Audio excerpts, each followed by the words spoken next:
Hey everybody, I'm Joe. I am continuing a series today exploring the Marvel Multiverse role-playing game. Standard kind of disclaimer as we begin.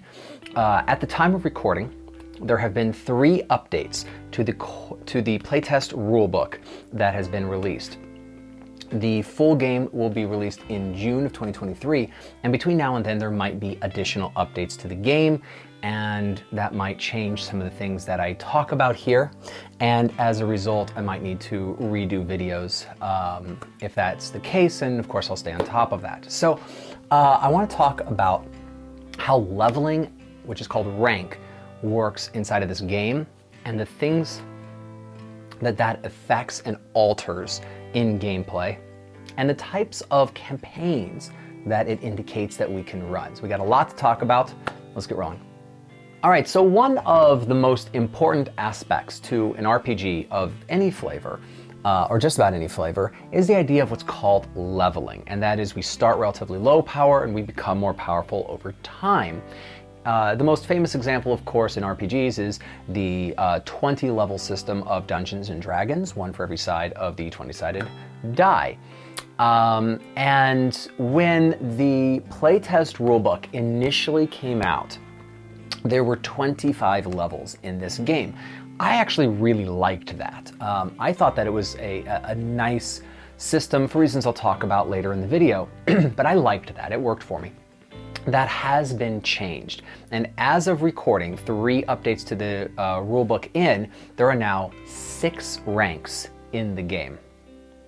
Now 6 ranks is not a lot, is it? It's a very limiting number, and we get an idea from Marvel very specifically on what these are supposed to allude to, or what types of characters these match up with. There's technically no rank 0 listed for characters, but they do reference it for NPCs, and a rank 0 character is just a normal person walking around on the street. Rank 1 indicates somebody who just became powerful through some type of an accident or mutation or something, and is not in any way yet comfortable with their capacities. And there's an idea that you could run a campaign from the origin story moment at rank 1, which is honestly very cool. So rank 2 is described as somebody who can defend a neighborhood. Daredevil would be a rank 2 hero in the game. Rank 3 indicates somebody that can defend a city. Spider-Man would be a rank 3 hero in the game. Rank 4 indicates somebody that can defend a country. So Captain America is a rank 4 hero. Rank 5 indicates somebody that can defend a world. So Thor is their example for a rank 5 hero, and rank 6 is somebody that can defend a galaxy. So Miss Marvel and the Silver Surfer are going to be rank 6 characters. Your rank changes quite a bit about what your character has access to, just like it does in all RPGs. We start with the idea of the power that you have. There is a mechanic called powers in this game, as you would expect, and they are your superpowers that you have access to. These have ways of changing and giving capacity to your character, and the number of powers that you have access to is equal to 3 times your rank. So a rank 3 hero has access to 9 powers. Now, these powers cannot just be chosen completely open from a smorgasbord. Instead, you need to choose them from what's called a power set. A power set is a grouping of thematically associated powers. And inside of this power set, you're going to find powers that are linked to each other in what's historically called a feat chain type of a system, where to get one power you need to have taken another one as a prerequisite, and some powers only you have access to if you are of a certain rank.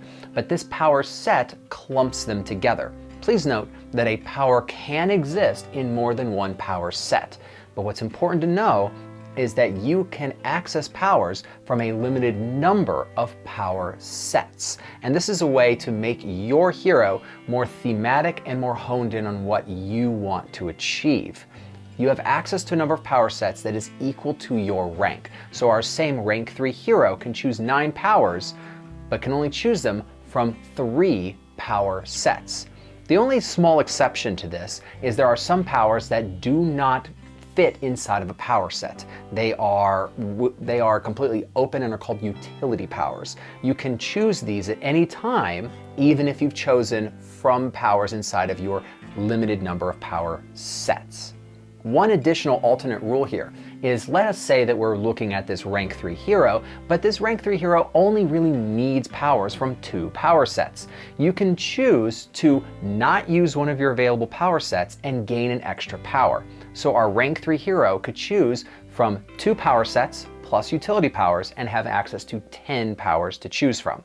And that's how you select the powers that you have in this game and how you tailor your character to what you want your hero to do. Now, what kind of stuff can your hero actually do?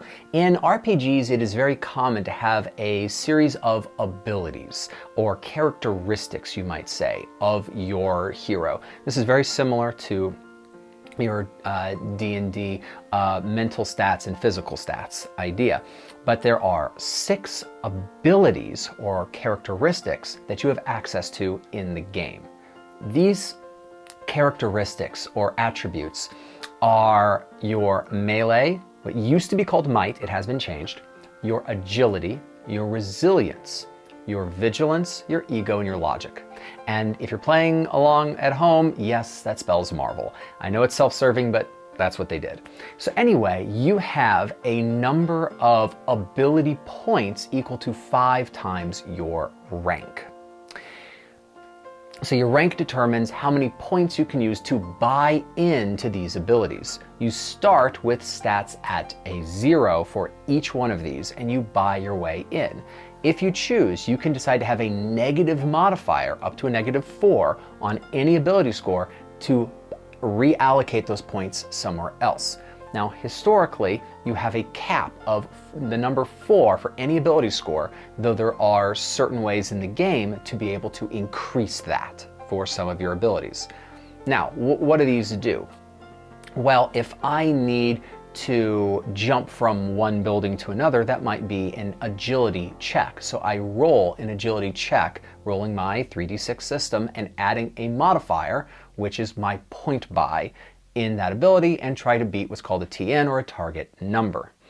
What if I play a character that makes a psychic attack? Well, that uses logic. So I would roll my 3d6 and add my logic modifier. That would be my attack roll. And that then is compared against the psychic or the logic defense of my target victim. The defense on any of these attributes is 10 plus your modifier. So let's say that I have bought 5 points of logic.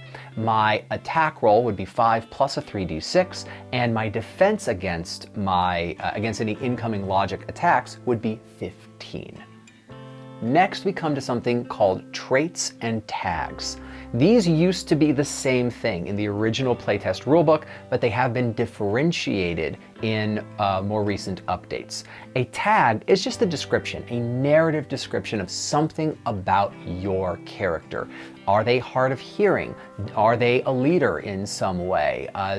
Do they have a specific enemy? These are narrative hooks that we can use to build a larger campaign or story arc. Traits, by contrast, have a mechanical benefit to them or detriment to them. They might give you an edge when doing some kind of a persuasion roll. They might give you trouble in some kind of a perception roll. They can have modifiers that are positive or negative. Usually this is edge or trouble based on things you're trying to do. So they have mechanical differences. One important note, and this is a core feature of this game, is that you are actually encouraged to take at least one trait, though you do not have to, that has a negative consequence, such as being blinded, like Daredevil. By doing so, anytime that you run into a situation where you are experiencing a difficulty due to this trait, typically speaking, in that instance, your narrator will give you karma because you're overcoming these storytelling obstacles. This is a mechanic I have not seen in other RPGs. I've seen many players in other RPGs decide to take very restricting character capacities because they think it's an interesting story. But there's been no set benefit to doing so. I myself have done this as a player, and I've known players who have done this because they think it's interesting, and it is interesting. This game specifically says that if you take a trait that gives you trouble in some aspect of the gameplay, there's going to be a trade-off. Your narrator will give you karma every time you butt up against this difficulty. I love this mechanic. It's one of my favorite things in the game. The last thing I want to talk about that rank affects is damage. And this is going to come into another thing I really like about this game.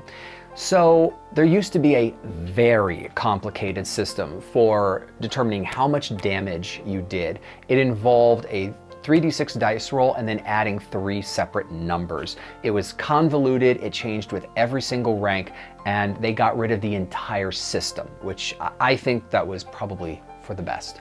It needed to be altered from the way that it was. Now your damage is your Marvel die roll times your rank plus your ability score. That's it for every attack you do. Let's examine what this is. I mentioned a character before that does some kind of psychic damage of some form. And this character, let's say, has an ability modifier in logic of 5. To attack, this character would roll 3d6 and then add 5 to the roll and compare this against the logic defense of the target victim. This is what the narrator does. If it is a success, then here's how you do damage. You don't have to roll anything extra. You just look at the Marvel die from the attack roll, multiply it against your rank, and then you add your ability modifier. Let's say that this is a rank 2 hero. So we would take the Marvel die, let's say that it's a 2, and we're going to multiply it against 2 for the rank. We get 4. Add 5 for the logic ability score, and you get a damage total of 9 points. That's it. That's how damage works. This is a far simplified system. It relies on only one dice roll, which has always confused people in RPGs, that you roll to hit separately than rolling for damage, and it uses the same set of dice. It's simplified, it's straightforward, I can teach it to somebody in just a couple seconds, and very interestingly, please notice that damage scales with rank. This does not happen in other RPGs. All right. One big problem with Dungeons & Dragons, to take a classic example, is there is no built-in mechanic for your character to naturally increase damage as they level up. You have to seek these things out, find them, and build them into your character, usually through taking feats at every 4 levels. And I've seen a lot of characters plateau in damage at earlier mid-game and not have a lot of ways to increase it. Meanwhile, the monsters that I throw at them naturally scale in damage, and it creates kind of a frustrating environment. With the Marvel Multiverse game, your character's damage auto-scales with rank. This feels appropriate, you don't have to do anything special to make it happen, and it gives you the ability to look for superpowers that aren't damage scaling in order to get the full range of capacity you want out of your hero. I really like this concept. I like this system for rolling simply, your roll to hit being your roll for damage, and your damage auto-scaling. Very, very nice. So what don't I like about the rank system? I don't like that it's only 6 ranks. Now they went to 6 because it made all the other math work, right? The number of power sets, powers, ability scores. It's so easy to do the math when you only have 6 ranks. It's simple, it's straightforward, and it makes a lot of things work. But here's the downside. When we take a look at the history of Spider-Man stories in comic books, years and years of these, has Spider-Man become more powerful over time? And the answer is really no. He might have small amounts of power spike throughout time, but Spider-Man is pretty much the same now as he was 20 and 30 years ago. The same is true of Wolverine. The same is true of Thor. these characters, wherever they're at in what we would in game mechanics call rank, do not change dramatically. We don't have a lot of stories of characters that really grow from what we would call rank 1 to rank 6. That does not happen. And so if we had the 25 rank system from the original playtest rulebook, where your number of power sets and powers moderately scaled throughout time, I could run a campaign from levels 4 to 10, which would grant throughout that several new powers and an additional power set throughout the campaign arc. And my players would constantly be getting new toys to play with, which is awesome. In this game as written, I can't see a campaign that feels like a normal comic book that encompasses more than 2 ranks. Any 2 ranks that you like, 1 to 2, 2 to 3, etc. But I just can't see a campaign that runs 1 to 6. That's not how this is designed. This game is not designed for leveling. Now, I'm okay with a story that does not go through the entirety of ranks. In fact, that's the common thing in RPGs. But to not have any leveling means that my players, throughout the entirety of a campaign, are stuck with the powers they have at the beginning, and the characters do not get new toys to play with. However you are at the beginning, we run a campaign, you are almost the same at the end. And that's kind of a shame for game mechanics. So I'd really like to see Marvel alter this so that we have more ranks to go through. I totally understand this idea of the rank system providing easy math on everything else, but it means that the story arcs and campaigns are honestly a little bit limiting here. And when I develop campaigns for this game, I don't have a ton of new levels to give. All right, so that's been a look at rank and what rank indicates and implies and creates inside of the Marvel Multiverse game. Are you excited about playing it? What kind of a character would you make? I'd love to hear about it. Thanks a lot. I'll see you next time.